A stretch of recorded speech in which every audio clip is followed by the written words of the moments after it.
todos levantar para orarmos juntos. Deus querido, Deus amado, aqui está a tua serva, Pai. Ela veio, Senhor, com um bom coração, Senhor, quando eu liguei para ela, Senhor, e falei com a tua filha, Pai. Que tu possas agora capacitá-la, Senhor, para tudo aquilo que ela vai falar, Pai. Que venha do teu coração para o coração de cada um, Senhor, a tua igreja nessa noite. Que possamos receber e colocar em prática tudo aquilo que nós ouvimos nesse culto, Pai. E tudo aquilo que virá da tua serva, porque vem de ti, Pai. Nós já te agradecemos, Pai, pela capacitação do Senhor. Em nome de Jesus, amém. Poder sentar. Boa noite, igreja. Graça e paz. É um prazer muito grande poder estar aqui. Eu vou tentar ser o mais breve possível. Meu nome é Tiane. Bom, vou contar um segredo para os irmãos. Na verdade, o meu nome é Salatiane. Mas desde criancinha, desde que eu me entendo de gente, todos me chamam de Tiane para ser uma coisa mais fácil. Só que está se tornando muito difícil, porque as pessoas pensam em Tiane e associam a Cristiane, a Tatiane. Mas o meu nome de verdade é Salatiane, mas todo mundo me chama de Tiane. Eu sou da Primeira Igreja Batista em Santa Cruz. Trago um abraço da minha igreja, do meu pastor. Eu quero agradecer a Deviane pelo convite. Agradecer as pastoras também que me receberam com tanto carinho. E eu sou missionária pela Junta de Missões Mundiais. Meu campo foi o Haiti. Participei do programa Radical. Eu vou ser bem breve para explicar um pouco sobre o meu projeto no Haiti para vocês. O programa Radical ele é um programa para jovens. E ele surgiu em 2003 com a África. E em 2013, quando ele completou 10 anos, foi iniciado o Radical Haiti. Eu participei da primeira turma. E essa primeira turma contou com participação de 10 jovens. E foram 5 para regiões diferentes, dentro do próprio Haiti. Pode passar, por favor, o slide? Essa é a nossa primeira turma. E na próxima foto eu vou explicar para vocês um pouco de onde fica o Haiti. Ele fica na América Central. A gente pode ver aqui no mapa, tem o Brasil bem embaixo, Venezuela, Bogotá, do Panamá até a Guatemala e aquelas ilhas, ali faz parte da região da América Central, e o Haiti está dentro daquele quadradinho vermelho, é uma ilha que divide território com a República Dominicana. Foi colonizada pelos franceses, e eu vou apresentar a bandeira para vocês.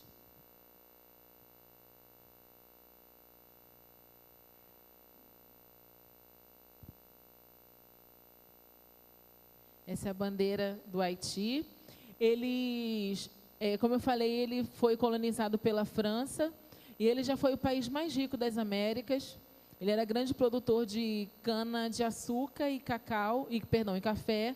E foi grande exportador, exportou muito para as Américas, para a Europa, para outros continentes. E em um determinado momento, o Haiti ele foi colonizado por escravos africanos. E esses escravos eram da região de Guiné Equatorial.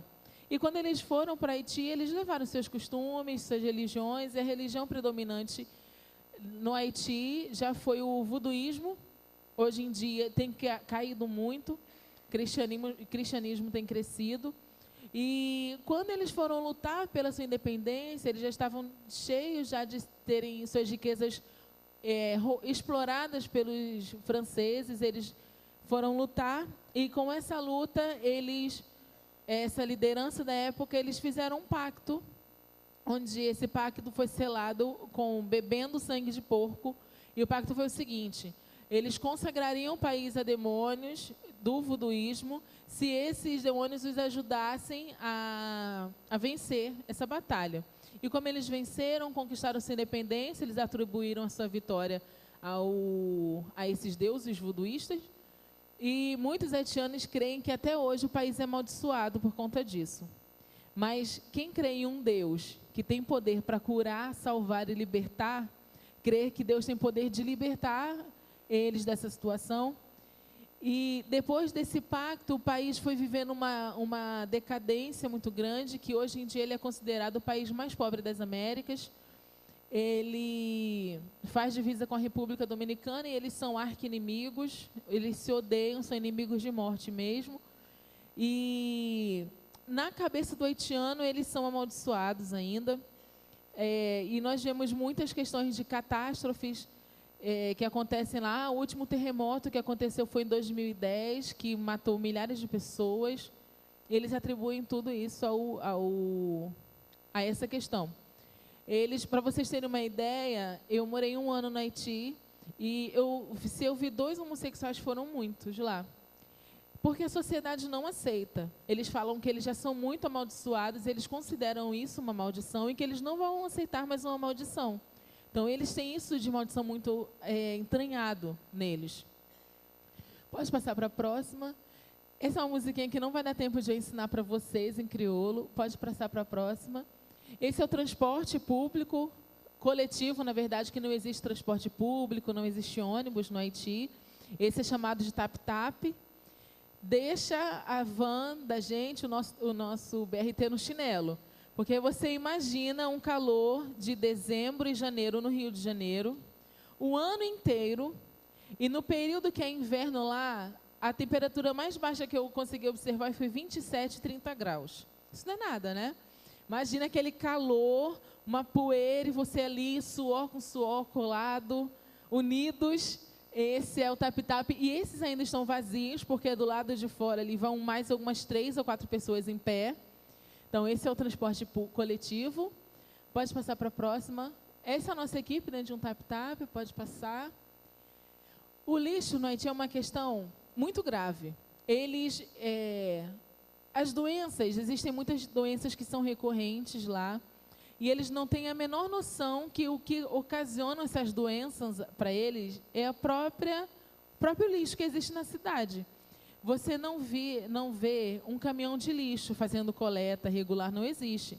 Não existe lixeiras nas ruas. Então, se você consumir um lixo, ou você guarda até chegar em casa, ou você joga no chão. Então, nós, com o nosso costume brasileiro, nós acabávamos levando para casa, para jogar em casa, porque não achava uma lixeira. Mas eles jogam no chão. Não existe... Os materiais que eles consomem são muito isopor, papelão, vidro, vem tudo em caixas grandes, porque muitas coisas vêm dos Estados Unidos, eles têm muito costume norte-americano, pela proximidade. Então, uma quentinha, por exemplo, que se compra na rua, é uma caixa de isopor desse tamanho, dessa altura. E todo esse lixo vai parar no chão. E na cidade você vê muito rato, barata. Choveu, então, só misericórdia, você vê os ratinhos correndo assim na rua. Barata também tem muita, mosquitos, todos esses animais que o lixo atrai, tem em grande quantidade. E vocês podem ver aqui o seguinte, eles estão limpando uma vala que é para escorrer a água. Porque quando chove é uma tempestade muito grande, depois para, aquelas tempestades tropicais. Então, todo esse lixo que eles consomem, que está na rua, vai parar dentro da vala. E depois, quando eles fazem a limpeza, eles colocam ali do lado. Aí, o que acontece na próxima chuva? Volta tudo. É um ciclo, né? Não existe essa conscientização. Já vem do governo mesmo, já vem da escola, não tem uma instrução, não faz parte da cultura deles. E eles não têm a menor noção da quantidade de doenças que eles podem contrair, que eles contraem com isso. Na próxima foto, vocês vão ver a comunidade Cristo Rei. A comunidade Cristo Rei é uma comunidade que surgiu depois do terremoto de 2010. Muitas pessoas atribuem a pobreza e a situação de miséria do Haiti ao terremoto de 2010, só que não foi isso. O país já era pobre antes disso. Mas depois do terremoto, o mundo enxergou o Haiti, o mundo conseguiu observar ele. Muitas pessoas ainda acham que o Haiti fica na África, no continente africano, mas já o conhece, já ouviu falar. Depois do terremoto, os olhos se voltaram para ele. Então, essa comunidade surgiu depois, eles perderam suas residências, perderam seus bens, perderam seus empregos, muitos deles, e foram morar na rua. Na época do terremoto, nós víamos muitos vídeos e jornais, telejornais, daqueles acampamentos, sabe? Aquele monte de barraca de lona na rua. Então, foi passando o tempo, aquilo ele já estava trazendo uma situação complicada para eles e tanta gente na rua. Para vocês terem ideia, já tem 5 anos que o terremoto aconteceu e muitas pessoas ainda estão desabrigadas. Então, naquela época, eles, não, vamos dar uma situação provisória até vocês conseguirem a casa de vocês de volta. Vamos levar vocês para um local e lá vocês vão ficar provisoriamente. Esse provisoriamente já está há mais de 5 anos em muitas situações. E nas fotos do Cristo Rei, muitas vezes vão estar sempre cercadas de muitas crianças, porque as crianças são muito carentes de atenção lá. Não é um costume como o islâmico de desvalorização total da criança, mas eles não dão o valor devido a elas. E dentro da própria igreja é assim. Eu fiquei muito triste quando eu observei que a igreja tem esse costume do país, é um hábito que existe dentro da igreja. Eu pensava assim, nós, por sermos cristãos, nós temos a Bíblia como bússola, e a questão do relacionamento com a criança, da valorização, de enxergar, ele como cristão achava que todo o país, ele tinha uma valorização para a criança. Mas isso caiu por terra um dia que uma igreja nos convidou para almoçarmos, a igreja inteira. Então foi assim, teve um culto, acabou o culto, eles afastaram o banco e fizeram uma grande mesa no canto e tinha uma ordem para se servir. Eles convidaram, olha, nós vamos convidar vocês a servirem-se primeiro porque vocês são convidados. Daí nós entendemos, nós fomos e nos servimos. Depois foram os casais, os adultos, homens e mulheres, os adultos que não eram casados depois os jovens, depois os adolescentes e, por último, as crianças. Porque se alguém ficasse sem comida, quem é que ia ficar sem comida? As crianças. Os adultos, que eram os importantes, estavam alimentados. As crianças, que não são tão importantes, não estavam. E eu observo na nossa cultura que é exatamente o contrário. Eu não sou mãe, mas eu observo, principalmente almoço na igreja, eu fico muito observando que os pais vão para a fila, colocam a comida da criança. Quando a criança não come sozinha, dá comida para a criança. Aí, no final de tudo, o pai volta para a fila para pegar o seu. Às vezes, a batata frita... O mais gostoso acabou. A batata frita acabou, a farofa acabou, a carne só está aqueles pedacinhos feinhos. Mas a responsabilidade deles de pai já foi cumprida. Mesmo que não tenha, mas o filho dele já teve. Então, as crianças, quando vinha alguém que dava uma atenção, que dava um carinho, sentava para conversar, eles grudavam na gente. Tinha dia que a gente andava com 4, 5 crianças penduradas mesmo na gente. Crianças, dá licença. A gente não conseguia nem fazer o trabalho, porque eles viam na gente um carinho que eles muitas vezes não tinham em casa. Então, uma das características, uma das coisas que vocês vão ver é muito essas crianças. E nós tínhamos uma preocupação especial com elas, porque o islamismo ele tem um olho em cima do Haiti. Como ele chegou no norte da África, naquelas regiões, nos países mais pobres, com maior vulnerabilidade social, ele chegou oferecendo algo para eles, oferecendo um emprego, oferecendo uma escola, e hoje esses países são países fechados ao cristianismo, pelo poder que eles tiveram e dominaram aquela região. E eu vi um vídeo na internet de uma campanha que existe, que o nome da campanha chama Save Mariam. Mariam simboliza uma adolescente que é islâmica, que em sua casa seus pais têm tido diversos conflitos, ela tem ficado muito abalada com isso, e eles falam, esse fenômeno tem chegado ao nosso continente, e eles mostraram várias igrejas, cultos, de igrejas escondidas, eles se infiltraram para conhecer. E eles foram vendo, foram descobrindo que muitas pessoas estavam abandonando o islamismo para ir para o cristianismo. O grande orgulho deles, que é a Indonésia ser o maior país muçulmano, tem uma projeção de um período de tempo o islamismo diminuir gradativamente pela influência cristã.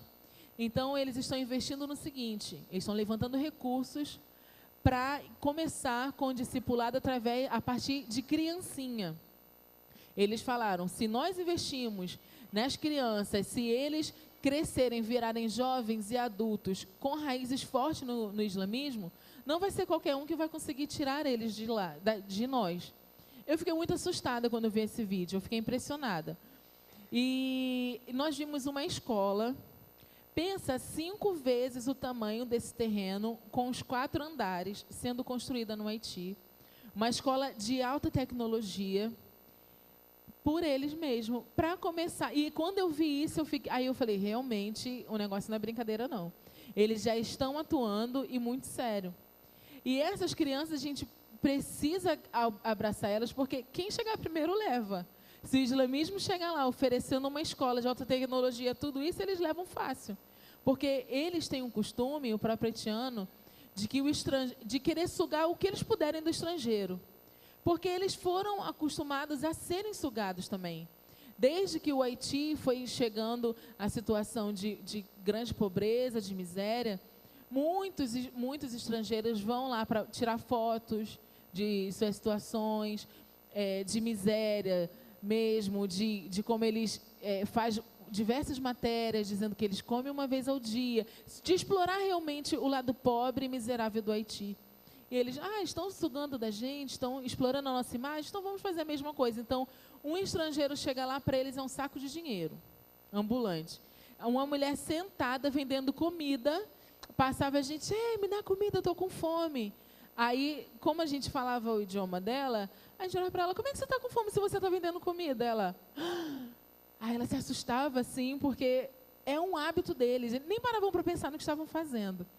Então, um dos desafios que nós tivemos a implantar o trabalho nessa comunidade foi essa questão de conquistarmos a confiança deles, falar para eles, nós não estamos aqui para explorar a imagem de vocês, a gente não está aqui só para chegar, dar alguma coisa e ir embora, a gente está aqui para fazer um trabalho a longo prazo com vocês. Porque nós chegamos lá para passar 1 ano, mas nós queríamos treinar e capacitar pessoas para quando nós saíssemos, esse trabalho pudesse dar continuidade.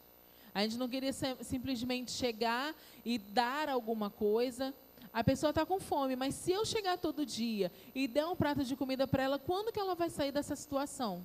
Vai criar uma dependência. Vai sempre estar dependente de uma outra pessoa chegar e dar alguma coisa para ela. E para nós conquistarmos essa confiança deles, nós fomos andar pela comunidade, nos relacionarmos com eles. Dia após dia, nós íamos de casa em casa para fazer um apanhado geral, um censo da comunidade. Se a gente precisa trabalhar com ele, a gente precisa saber em qual área vai trabalhar. E para saber isso, a gente precisa conhecer. Então, nós fizemos um censo e nessa região da comunidade tinham um pouco mais de 1.200 pessoas e 346 residências. As residências eram as seguintes, pode passar para a próxima. O material das casas deles era lona, ou telha de zinco, ou vigas de madeira, como vocês veem aqui. Nessa situação aqui, nessa foto, nós temos 3 moradias.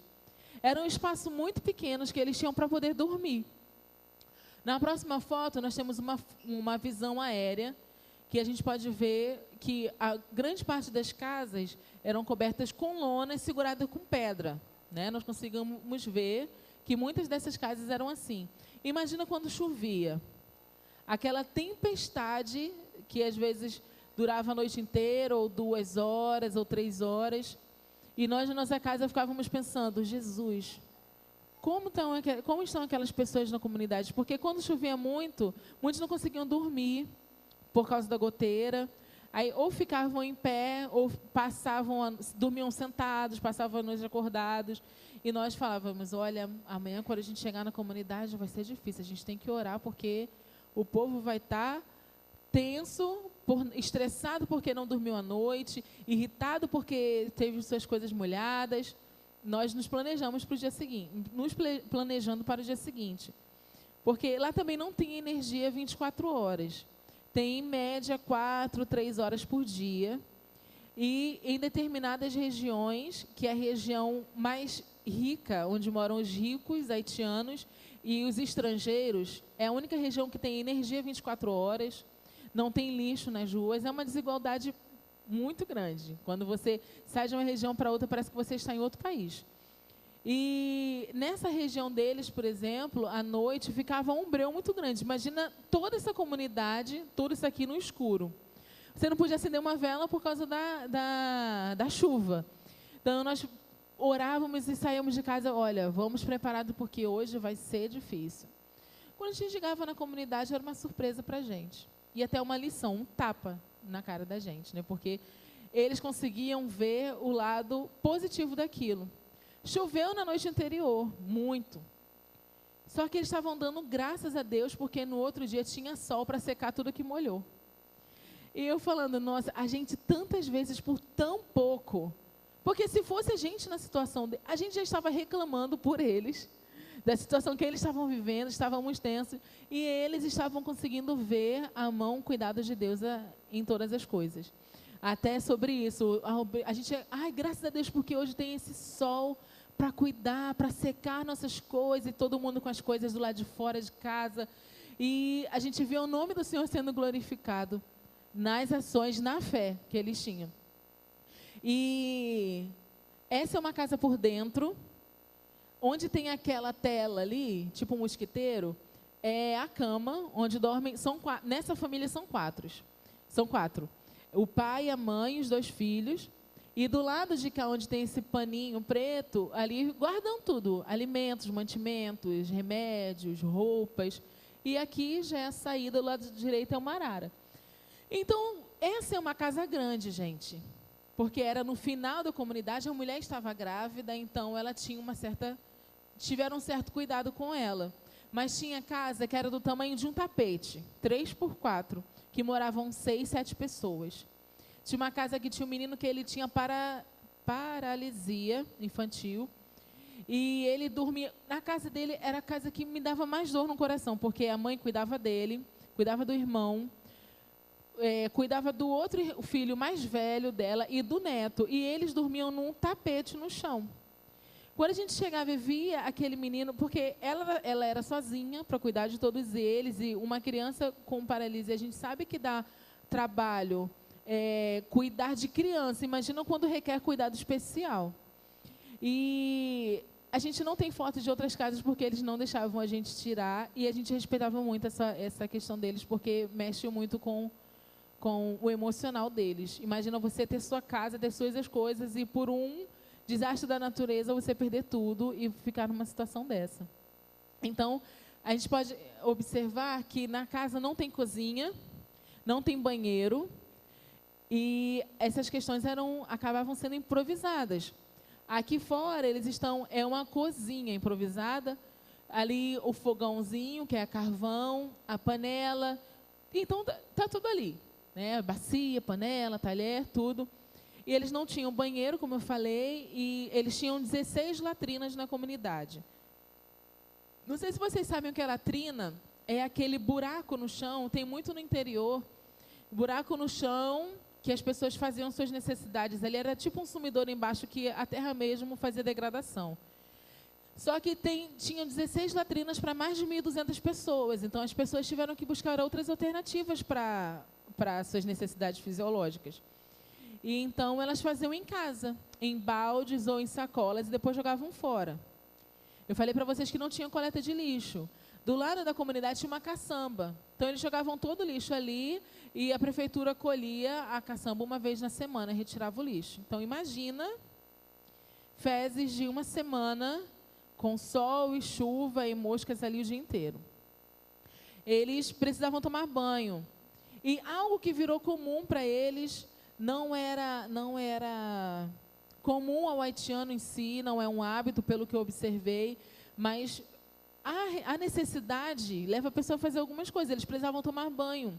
Tinha 3 duchas na comunidade.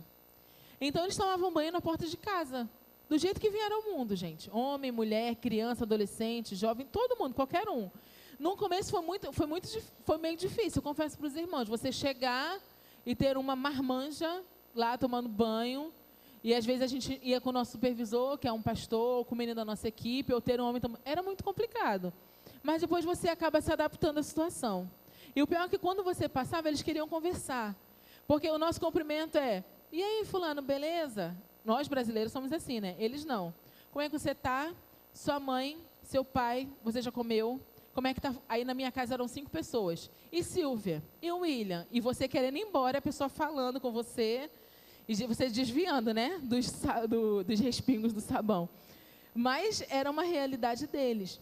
E nós observamos o seguinte, que eles tomavam banho com balde e muitos faziam as necessidades no balde. E surgiu uma dúvida, era o mesmo balde? Ou era higienizado como deveria? E com isso, nós fomos descobrindo também muitas doenças.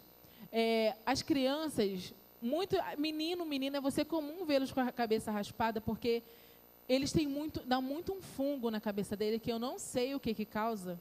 Eu fiquei até com medo de perguntar a uma médica o que era e ficar com nojo e não conseguir mais abraçar. Então, eu preferi nem saber. Deus não perdoa o período da ignorância, então eu estava ignorante, eu não queria saber o que era. Mas dá muito na cabeça deles fungos. Muitos homens e mulheres, e até crianças com infecção genitária. Nós fomos identificando muitas doenças que estavam acontecendo com eles, que eles mesmos poderiam estar causando. A gente vê a cozinha, e ali onde eles estão cozinhando, era o lugar onde eles tomavam banho, era o lugar que eles usavam para fazer número 1, número 2. Olha a proximidade da terra, porque aqui eles tinham batido. Imagina a quantidade de lixo, de sujeira que estava pulando para a comida deles. E muitas pessoas já tiveram casos em suas famílias de óbito através da cólera. Muitas pessoas contraíram febre tifoide. Febre tifoide é uma doença que compromete o baço. Tem pessoas que o baço não consegue se recuperar da febre tifoide, precisam tirar e sobrevivem sem o baço.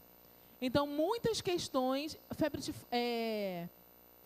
leptospirose, aquela doença que é transmitida através da urina do rato, eles nunca ouviram falar em leptospirose. E na comunidade, imagina, onde tem lixo, tem rato e barata.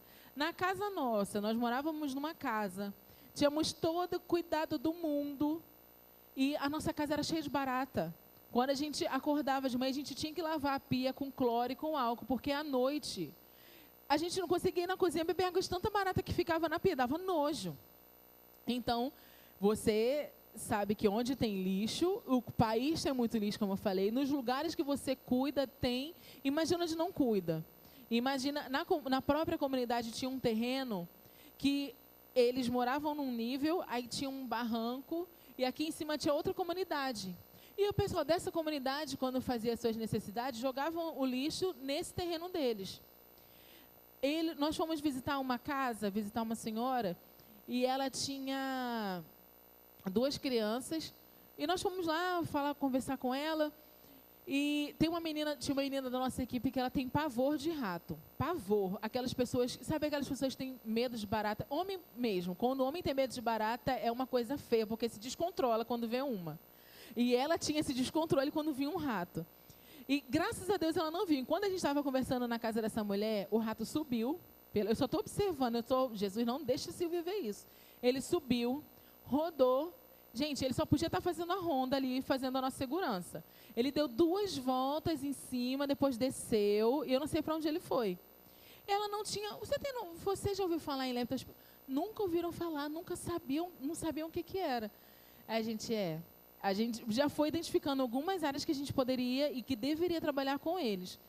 Depois que nós fizemos toda essa informação, levantamos toda essa informação, esse período de nós estarmos sempre lá, de casa em casa, foi extremamente importante para eles verem que a gente estava ali, não como qualquer outro estrangeiro que estava lá, mas que a gente tinha ali um propósito. E muitas pessoas falavam assim, eu vejo vocês aqui como resposta de oração, porque nós já oramos muito, pedindo a Deus para mandar alguém para que olhasse por nós, que com amor. Porque vir aqui e dar alguma coisa é o que mais tem. Tem gente que vem aqui dar uma caixa de cloro para tratar água, que o negócio vem e isso não acaba. Tem gente que vem só fazer atendimento sazonal. Mas a gente vê que vocês têm algo especial. Porque vocês não vieram por próprio interesse ou para marketing ou nada disso. Mas vocês vieram em nome do Deus vivo. E eu glorificava o nome de Deus cada vez que o nome do Senhor era glorificado através dessa ação. Que as pessoas viam que era o Senhor que mandou a gente ali. A gente é algo especial porque a gente era enviado por Deus. Porque a gente é homem, matéria, pecador, como todo mundo é. A gente valor mesmo nosso, como ser humano, a gente não tem. O valor que a gente tem é pelo sangue que foi derramado na cruz pelas nossas vidas. Então, o que a gente pedia sempre a Deus é que o nome dele fosse sempre glorificado. E depois desse apanhado de informações que nós fizemos, nós identificamos que 52% da população haitiana se considera cristã. Mas é um cristão nominal.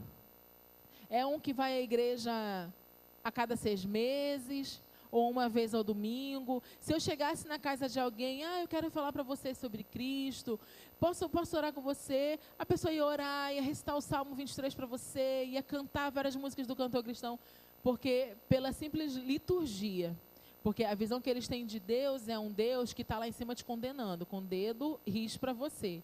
Não é um Deus de amor, não é um Deus que liberta. Tanto que eles acham que eles amam o Brasil. O sonho deles é vir para o Brasil, porque sabe aquele sonho do brasileiro, o sonho americano, de ir para os Estados Unidos e que vai ficar rico? Eles têm essa visão de que eles vindo para o Brasil vai ser a solução dos problemas deles. E a gente precisava mostrar para eles que o seguinte, mostrar que o Deus que tem o poder, que me libertou, que me salvou, é o mesmo Deus que pode libertar e salvar eles, que ensinaram eles a ter um relacionamento e conhecer a Deus profundamente. Para que o que o islamismo está querendo chegar lá e fazer, a igreja precisa fazer. E a igreja haitiana não tem essa visão. A pessoa se converte, amém, se converteu, está dentro da igreja, acabou. Não existe um discipulado, não existe um acompanhamento, não existe um estímulo sobre liderança. Então era um trabalho que não era fácil, porque as pessoas se consideram cristãs, as pessoas se achavam cristãs, então a gente precisava impactá-las de uma outra forma. Então a gente começou a trabalhar com a visão de missão integral, de pensar no ser humano como um todo. Não pensar somente na salvação dele, para futuramente morar conosco no céu, mas pensar nele enquanto está aqui. Pensar que ele tem necessidade, ele tem fome, ele precisa se vestir. Porque as pessoas matam um leão por dia. Ela tem que trabalhar, tem que se virar para conseguir o alimento daquele dia. Amanhã já é outra batalha. Conseguiu hoje, estamos satisfeitos por hoje. O emprego lá, conseguir um emprego não é nada fácil. Primeiro porque não tem tantos estabelecimentos. Naquela região mais rica que eu falei, que se chama Pétionville, é onde moram os ricos, onde tem os grandes supermercados, onde tem os grandes restaurantes. Então, para trabalhar para estrangeiro, a pessoa, para ser um caixa de supermercado, tem que falar no mínimo 4 idiomas. Crioulo, francês, inglês e espanhol. No mínimo esses 4 para conseguir ser um caixa de supermercado. 70% da massa trabalhadora no Haiti é proveniente do trabalho informal. Na próxima foto nós vamos ver, esse é um restaurante dentro da comunidade. E eles mesmos comem ali. Imagina, né? Olha o chão. Tudo preparado no chão, está fazendo feijão. E é um restaurante, tem movimento, porque a própria comunidade se alimenta ali. Na próxima foto, essa é uma farmácia. Ele tem, eu não estou brincando, é uma farmácia mesmo. Ele tem um balde de tinta ali. Os remédios estão ali dentro. E em volta tem alguns remédios presos para as pessoas identificarem. Porque eles vendem muitas coisas na rua, assim, numa bacia na cabeça. Pode passar para a próxima. Essa e a próxima também são fotos de 2 boutiques, que tinham muito na comunidade. Boutiques são tipo merceariazinha. Vende arroz, feijão, só que assim, se eu conseguir hoje R$2 para comer, se 1 quilo de arroz custa R$2, eu vou ter só 1 quilo de arroz, né? Se eu for no mercado comprar. Mas essas boutiques vendem fracionado. Vende uma concha de arroz, meio copo de óleo, uma conchinha de sabão em pó. Então, essas boutiques movimentavam a economia dentro da comunidade. Todo mundo comprava ali, todo mundo comia no restaurante. Tem os pequenos comerciantes dentro da própria comunidade. E tinha também artesãos, muitos artesãos também lá dentro. Pode passar para a próxima. Esse é um mercado. Aqui é a parte de frutas, legumes. Ali no meio, no cantinho, na verdade, é uma montoeira de lixo mesmo. E fica ali. Eu não sei quando que é colhida, não, que eu nunca vi. Sempre que eu passei, tinha uma montoeira de lixo. Eu não sei se ela é acumulada por dia ou por semana, mas tem. E nesse mercado vende carvão, vende legumes, frutas. Essa é um shopping. E é um shopping de verdade, lá não existe shopping, não.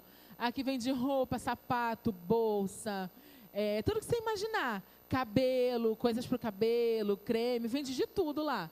É um shopping, não é tão atrativo passear nesse shopping, né? Mas quando você não tem um shopping de verdade para passear, é o máximo. Eu e a menina da minha equipe, a gente às vezes ia lá, ficava andando, olhando as coisas. Era realidade. Pode voltar, pode voltar. E depois que nós fizemos todo esse apanhado de informações dentro da comunidade, nós conseguimos ver as reais necessidades que eles tinham e o potencial que eles tinham.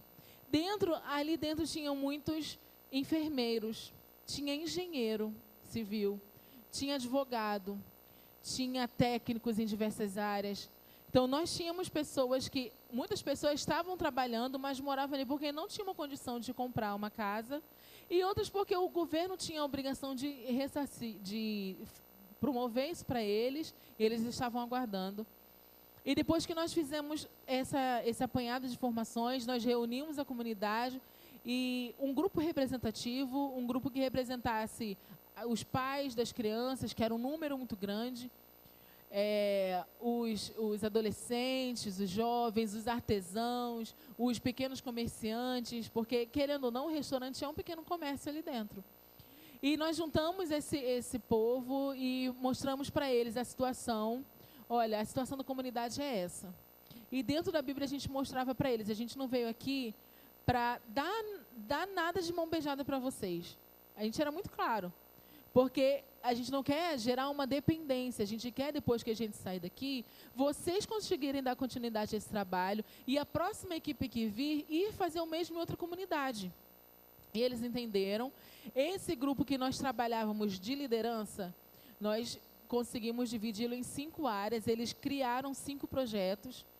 Um projeto era de educação, outro de realocação, que, para a glória de Deus, eles não moram mais nessas tendas.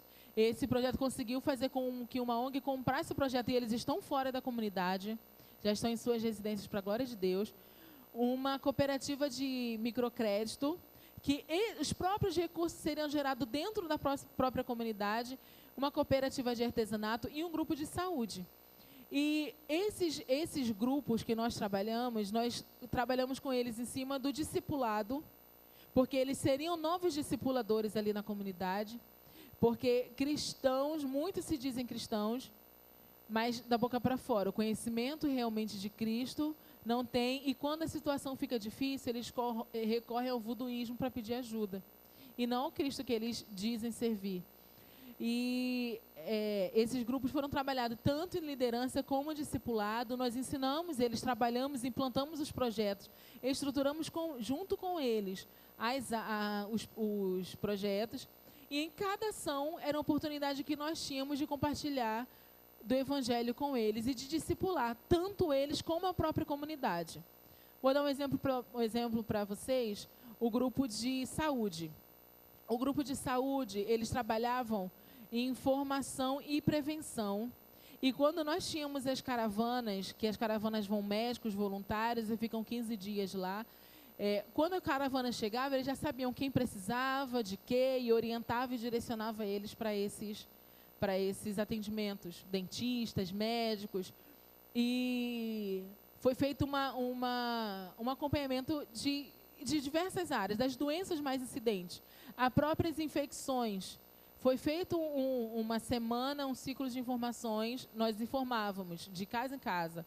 Semana que vem, do dia tal ao dia tal, nós vamos ter o ciclo de palestras sobre higiene íntima feminina ou masculina.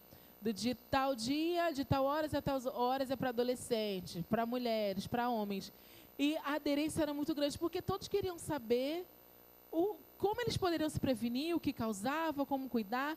Então, essas ações eram uma forma essas ações eram a ferramenta para trazê-los até nós. Nós sempre tínhamos um estudo bíblico, uma oração, uma pequena devocional antes ou depois de ter a palestra do dia. E com isso foi despertando o interesse de estudos bíblicos. Chegava, olha, poxa, muito legal aquela história, né, do homem que desceu pelo telhado. E o cara ficava pensando na engenharia, na logística daquilo. Não, você imagina a organização. 4 pessoas segurando para descer, tem que tomar cuidado para o homem não cair.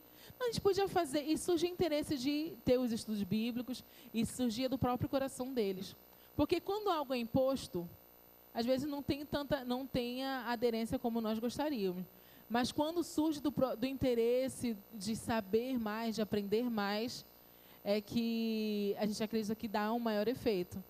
E dentro do próprio grupo de saúde, na próxima foto, a gente tem uma foto dela, tinha uma senhora que ela estava sempre com curativo na perna, e as meninas falaram assim: o que a senhora tem nessa perna que nunca sara? A senhora está sempre com esse curativo. Ela: olha, minha filha, eu tenho uma ferida que é maldição de família.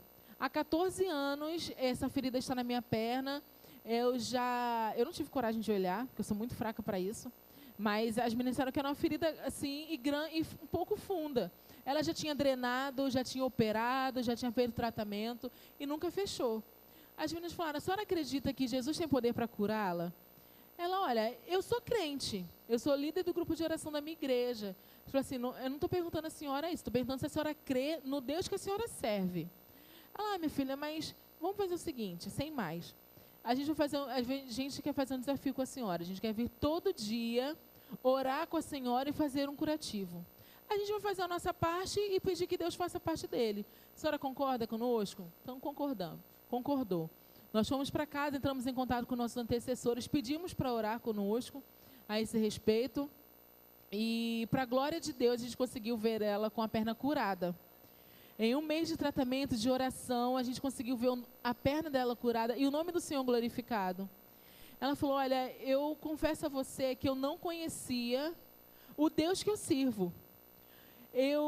Ela já era cristã há 20 anos e não conhecia o poder do Deus que ela mesma servia. E a gente fica muito feliz em ver que o Senhor cuida de nós, que a gente tem um suporte de oração, que tem as igrejas quando oram, a gente sabe que isso não foi simplesmente pelo trabalho que as meninas fizeram de tratar, de curar, mas a gente sabe do poder de libertação que o nosso Cristo tem. E eu quero convidar os irmãos a abrirem suas Bíblias agora. Em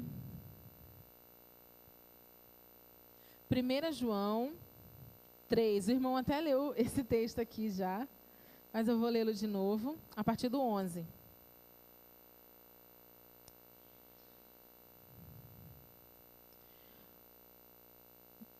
Porque a mensagem que ouviste desde o princípio é esta, que amemos uns aos outros, não segundo Caim, que era do maligno e assassinou seu irmão. E por que assassinou? Porque suas obras eram más e as do seu irmão justas. Irmãos, não vos maravilheis se o mundo vos odeia. Nós sabemos que já passamos da morte para a vida, porque amamos os irmãos. Aquele que não ama permanece na morte. Todo aquele que odeia seu irmão é assassino. Ora, vós sabeis que todo assassino não tem a vida eterna permanente em si. Nisto conhecemos o amor que Cristo deu a vida por nós, e devemos dar a vida pelos irmãos. Ora, aquele que possuir recursos desse mundo e vir a seu irmão padecer de necessidade e fechar o seu coração, como permanecerá nele o amor de Deus? Filhinhos, não amemos de palavra nem de língua, mas de fato e em verdade. E nisso conheceremos que somos da verdade, bem como perante ele tranquilizaremos o nosso coração. Pois se o nosso coração nos acusar, certamente Deus é maior do que o nosso coração e conhece todas as coisas. E vou ler de novo o versículo 18 que diz: filhinhos, não amemos de palavra nem de língua, mas de fato e em verdade. E eu penso o seguinte: o amor, hoje em dia, a gente ouve muito falar sobre amor. A gente vê amor na frase de uma música, estampado numa camisa, no outdoor, mas a gente não vê esses atos, as ações de amor com tanta frequência. É muito fácil a gente falar com alguém que o ama, a gente dizer da boca para fora, e muitas vezes a gente não consegue demonstrar isso com as nossas atitudes. E é exatamente o que o texto nos diz, que a gente não amar nem de palavra nem de língua, mas com as nossas ações. E uma coisa que o irmão estava falando aqui sobre o projeto lá no orfanato, a outra irmã também estava falando, eu não consigo ver diferença, não consigo separar um trabalho social do evangelismo. Tem gente que fala, ah, não, você trabalha com trabalho. Ah, irmã, é muito fácil. Muita pessoa pode falar, ah, a senhora trabalha trabalho social, né? Não, eu trabalho com evangelismo. Para mim é a mesma coisa. Porque se a gente parar para pensar no que Jesus Cristo, como Jesus Cristo agia, ele atendia o ser humano em todas as suas áreas. Se a gente for lá o texto lá de Mateus 14, onde fala que Jesus, no dia que Jesus recebeu a notícia, quando João Batista morreu, Jesus recebeu a notícia que ele morreu, e ele se retirou, foi para um lugar para digerir a informação. Imagina, né? A gente recebe a informação de que um ente querido nosso morreu, e a gente precisa de um tempo para digerir aquilo, não é fácil. Eu vou ler rapidinho esse pedacinho do texto. Jesus ouviu isso, retirou-se dali num barco para um lugar deserto à parte. Sabendo as multidões, vieram da cidade e seguiram por terra. Desembarcando, viu Jesus uma grande multidão, compadeceu-se dela e curou seus enfermos. E eu fico pensando, se fosse eu no lugar de Jesus, eu acho que eu não teria essa coragem. Imagina, você passou por uma situação de choque, você recebeu uma notícia de que um ente querido seu faleceu, e você tentou se retirar para digerir aquela informação, para ficar triste realmente, que o período de luto é algo natural na nossa vida. E quando ele chegou lá, ele viu que a multidão estava lá. Se fosse eu acho que se fosse eu ia falar assim, ah não gente, mete o pé, me desculpa, hoje eu não vou poder conversar com vocês porque hoje eu estou mal, eu só quero a minha cama agora. Eu acho que eu ia fazer isso. Mas eles falam que Jesus se compadeceu daqueles que estavam doentes e curou eles. Em outros textos, nos outros evangelhos, onde fala esse mesmo texto, fala que Jesus pregou para eles, que Jesus ensinou, Jesus curou seus enfermos e ainda alimentou a multidão. E por que a gente acha que o evangelho é somente chegar para a pessoa e falar de Cristo ou entregar um folheto, e acha que fazer alguma coisa pensando no ser humano como um todo, alimentar ou cuidar de doenças, de feridas, a gente acha que isso é uma ação social? Por que a gente faz essa diferenciação, essa separação, se o próprio Cristo não faz? Então, quando a irmã me falou, quando eu vi o testemunho dos irmãos, do trabalho deles, eu fiquei muito maravilhada, porque eu vi que essa igreja entende que missões não é somente pregar o evangelho, pregar o evangelho não é somente com palavra, mas com os nossos gestos. A gente demonstrando amor, a gente tendo uma atitude de amor para com alguém, a gente está pregando o evangelho da mesma forma como está na palavra.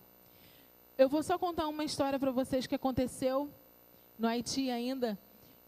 Eu trabalhava com um grupo de educação, e com o grupo de educação, as nossas ações evangelísticas com eles eram dentro das aulas dos cursos, os textos a serem estudados, eram sempre voltados para a palavra de Deus. E a gente sempre trabalhava em cima disso.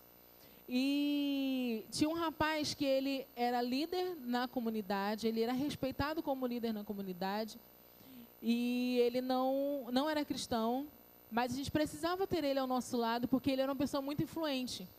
Só que ele não gostava de mim. Eu tenho um semblante muito fechado, eu sei disso. Se eu estiver séria, parece que eu estou com raiva. Eu sei disso. E ele julgou, olhou para mim, pum, me esvetou, me rotulou como uma pessoa séria, grossa, seca. Por mais que eu conversasse com ele, por mais que eu brincasse com ele, por mais que eu tivesse... Parecia que estava tudo normal, mas eu não sabia disso. Ele um dia, conversando com uma das meninas da equipe, falou para ela, olha, Silvia, você é assim, assim. Ilana é assim, mas Tiane é muito séria, muito seca, sem coração. Gente, aquilo me quebrou. Falar que eu sou sem coração. Se ele me julga, se ele tem uma ideia de mim, e com base em algo que ele viu, eu concordo, né? Não, tal dia ela fez isso, eu não gostei, beleza. Agora, me julgou só porque não gostou da minha cara. E eu comecei a orar pedindo a Deus estratégias para poder quebrar esse paradigma, que ele pudesse me conhecer de verdade, para ele ter uma visão, um julgamento meu a partir de ações minhas, de me conhecer. E eu sempre orando, era um motivo de oração da nossa equipe, a gente sempre pedindo a Deus. E teve um dia que teve uma reunião, eu fui mais cedo, ele também foi para essa reunião, porque ele ia trabalhar no mesmo grupo que eu. Chegando lá, na volta, nós viemos conversando no carro, brincou, meia dúzia de palavras. E quando voltamos para a comunidade, nós sentamos no chão da quadra. E ele falou assim, Tiana, você não vai almoçar, não? Aí eu falei assim, não, estou esperando as meninas chegarem para poder almoçar. E ele, não, você vai almoçar com a gente. Irmãos, eu gelei, da cabeça aos pés. Primeiro, porque vocês viram o naipe dos restaurantes de dentro da comunidade. Segundo, que uma menina da nossa equipe já tinha voltado para o Brasil porque ela tinha contraído febre tifoide. Ela teve um AVC, ficou curada, para a glória de Deus. Os médicos falaram que foi um milagre de Deus ela ficar curada. Mas uma febre tifoide ela não curou e teve que voltar para o Brasil. O projeto terminou para ela ali. Aí eu, Jesus, misericórdia. E lá na comunidade tinha um restaurante, que nós apelidamos o restaurante de o restaurante dos gatos. Porque uma vez nós fomos visitar a mulher e os gatos estavam dormindo dentro da panela, pastora. Na hora que eu cheguei, eu tenho medo um pouco de gato. Acho lindo, acho fofo, mas na hora que eu cheguei assim, um bicho deu um pulo, eu levei um susto dentro da panela. Aí nós chamávamos de restaurante dos gatos. Ele foi comprar comida exatamente no restaurante dos gatos. Mas eu tinha um álibi, eu não como pimenta. Eu não como pimenta porque eu não aguento, né? Nem que eu passe mal, eu não aguento comer pimenta. Eu não tenho um hábito. Aí eu, não, já sei, eu vou dizer que eu não posso comer pimenta, porque como todo mundo sabia, ninguém ia ver como desfeita. Você rejeitar a comida é uma desfeita muito grande. Então, todo mundo sabia, eles ficavam brincando comigo porque eu não aguentava. Eu falei assim, não, obrigada, eu não como pimenta. Ele, não, mas não tem pimenta não. Aí acabou, não tinha mais o que fazer. O Jesus, está entregue meu espírito, que está consumado, não deixa eu voltar para o Brasil, pelo amor de Deus. E lá tem um outro hábito assim, é uma quentinha, irmãos, uma quentinha desse tamanho, estou falando sério. E dessa altura, vem muita comida, muito arroz e feijão, que é a comida típica, um especial que é o deles lá. E um molhinho por cima. Se tiverem aqui, elas 4, se ela está com um prato, elas sentam e todo mundo come junto, mesmo prato com elas. Com o mesmo garfo, a mesma coisa. E tinha ele mais 3, então eu comi no mesmo prato que eles, no mesmo garfo que eles. Depois acabou a comida, eles me ofereceram de novo. Aí eu falei que, não, obrigada. Eles, não, come mais um pouquinho, você não come só isso. Acabou que eu comi a comida, acabou a comida. No final eu comprei um refrigerante de garrafinha, 600 ml. Lá é muito barato, menos de R$1, e a gente dividiu. Ele veio com refrigerante sem copo. Eu, não, misericórdia, refrigerante eu vou beber no gargalo, não. Eu dei a primeira golada, devolvi para eles. E no outro dia ele chegou para mim e falou, Tiane, eu quero te pedir perdão. Eu quero te pedir perdão porque eu vi que eu fiz um julgamento de você sem te conhecer. Eu achava que você era uma pessoa assim, assado, e eu vi que Deus realmente gosta muito da gente, porque Ele trouxe pessoas que amam a gente, que amam o Haiti, que não tem medo da gente, que não tem nojo, que sentam no chão com a gente. E eu aproveitei a oportunidade e falei para ele, não, Jesus não te ama, Ele não gosta de você, Ele te ama. Ele falou assim, não, mas eu sou amaldiçoado, Haiti é amaldiçoado. Eu falei assim, não é amaldiçoado, porque o mesmo sangue que foi derramado na cruz pela minha vida, foi derramado pela sua vida. E aproveitei a oportunidade para poder falar de Cristo para ele. E eu louvei muito a Deus, porque o nome do Senhor foi engrandecido nisso. E não foram palavras, foi um simples ato de sentar no chão e comer com eles, que fez eles reconhecerem a grandeza de Deus. Então, quando a gente ora, a gente pede a Deus, Ele direciona, e Ele nos dá a oportunidade de impactar vidas, de impactar pessoas através das nossas vidas e das nossas ações. E para finalizar, eu quero dizer para a igreja o seguinte, a gente amar a obra missionária, como a gente viu na peça, não é somente estar no campo, que nem todos têm a disponibilidade, não têm o chamado, mas quando a gente dobra o nosso joelho no chão, a gente está em clamor, pedindo a Deus para que cuide, a gente está amando a obra missionária. E o que leva a gente a orar pela obra missionária, o que leva a gente a contribuir é o amor. É o amor de Cristo, é o mesmo amor que Ele teve por nós quando o seu sangue foi derramado na cruz, sem esperar nada em troca. Ele morreu na cruz pelos nossos pecados, mesmo sabendo que muitos de nós não reconheceríamos, mesmo sabendo que muitos não dariam a mínima para o que Ele fez, mas Ele morreu por nós por amor. Um amor sem interesse, sem esperar nada em troca. A gente viu esse vídeo aqui, impacta a gente, mexe com o nosso coração, a gente vê que a nossa família está sofrendo. Na hora que a gente dobrar nosso joelho, vamos lembrar dessas pessoas, vamos lembrar do que Deus fez nas nossas vidas e vamos lembrar de clamar ao Senhor pela vida delas, amém? Deus abençoe a igreja, peço perdão pelo excesso no horário, mas eu agradeço a oportunidade em nome de Jesus.